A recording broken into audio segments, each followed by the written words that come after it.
오늘의 글로벌 경제 이슈를 쉽고 빠르게 알려드리는 덕으로 인사이트 시간입니다. 재계의 소문난 절친이자 무한 경쟁 구도인 정기선 HD 현대 사장과 김동관 하나그룹 부회장, 이 두 사람이 다시 만났습니다. HD 현대와 하나오션이 인도네시아발 액화천연가스 운반선 세 척의 수주 경쟁을 펼친다는 건데요. 8일 업계에 따르면 인도네시아 국영 석유공사 페르타미나는 17만 5천 세제곱미터 용량의 최대 세 척의 LNG 운반선 신주선에 대해 주선소와 선주사를 대상으로 입찰 제안을 시작했습니다. 세 척의 수주가는 7억 8천만 달러에 달할 전망인데요. 영국의 조선해운 시황 전문기관인 클락슨 리서치에 따르면 17만 4천 세제곱미터급 LNG 운반선의 신조선가 지수는 260으로 기록됐습니다. 또 최근 HD 현대중공업이 수주한 동급 LNG 운반선의 가격은 척당 2억 6,500만 달러를 기록했는데요. 역대 최고 수준입니다. 페르타미나는 작년부터 30억 달러를 투자해 선단 확충과 현대화를 추진하기 시작했죠. 유조선과 액화석유가스 운반선의 선령을 낮춘다는 계획입니다.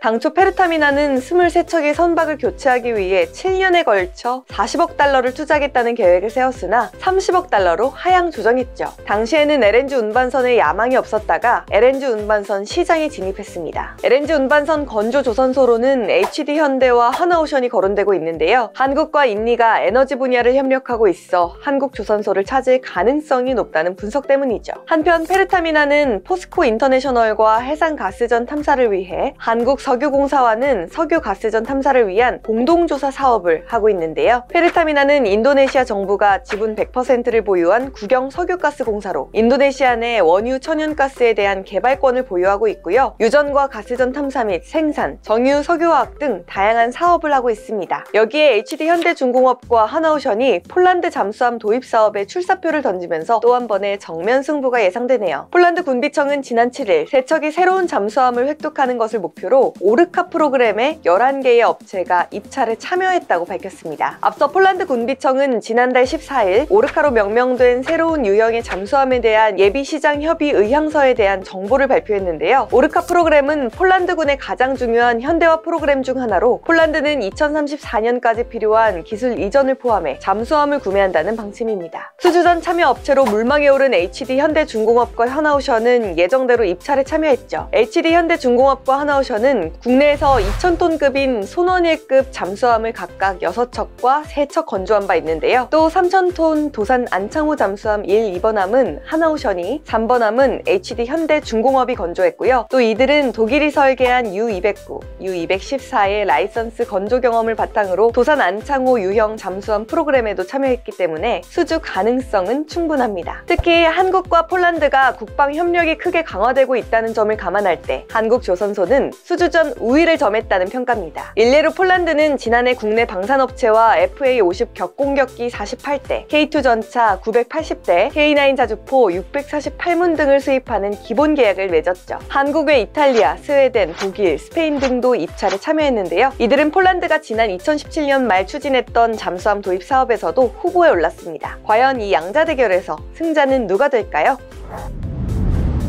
미국이 구리를 핵심 광물 중 하나로 지정했습니다. 친환경 에너지 사회로의 전환을 가속화하면서인데요. 향후 구리 가격 상승세로 이어질지 주목되고 있습니다. 미국 에너지부는 7일 2023 중요 소재 평가를 통해 구리를 핵심 광물 리스트에 추가했다고 밝혔습니다. 정기 실시되는 이 중요 소재 평가는 글로벌 청정 에너지 기술 공급망에 대한 각 소재의 중요도를 평가하는데요. 청정 에너지 기술에 필수적이지만 공급 중단 위험이 높은 주요 소재에 초점을 맞추고 있죠. 알레한드로 모레노 에너지 부 차관보 대행은 미국이 청정에너지 경제로의 전환을 가속화함에 따라 태양전지와 풍력터빈, 전기자동차와 같은 분야가 중요해지고 있다며 이 분야에 사용되는 중요 재료 공급망을 예측하는 것이 우리의 책임이라고 강조했습니다. 미국에 앞서 유럽연합과 일본, 인도, 캐나다, 중국이 구리를 중요 광물 목록에 포함한 바 있죠. 미국 중요 광물 목록에는 구리 외에 알루미늄, 코발트, 리튬, 마그네슘, 천연, 흑연 등이 있습니다. 미국이 구리를 핵심 광물로 지정하면서 향후 구리 가격에 어떤 어떤 영향을 미칠지 관심이 모여지고 있는데요. 뉴욕 상품거래소에서 거래된 구리 선물 가격은 지난달 31일 파운드당 4달러를 넘어선 이후 3달러 후반대를 유지하며 4월 수준을 회복했죠. 주요 기관들은 각국 정부의 친환경 정책 강화로 구리 수요가 증가할 것으로 보고 있는데요. 국제에너지기구는 지난해 내놓은 세계 에너지 전망 특별 보고서에서 에너지 전환을 위한 청정 에너지 기술은 광물 수요 증가를 가져온다며 구리는 전기차와 해상풍력에 가장 많이 사용되는 광물일 뿐만 아니라 육상풍력, 해양광, 원자력 발전에도 핵심 소재로 쓰인다고 분석했습니다. NH투자증권도 보고서를 통해 그동안 성장을 이끌었던 중국의 경제 성장이 둔화된 반면 2050년 탄소 중립 달성을 위한 주요국들의 정책이 강화되고 있다며 에너지 전환 시대 주인공은 리튬, 니켈, 구리가 될 것이라고 전망했죠. 여러분들도 구리에 한번 주목해 보시기 바랍니다.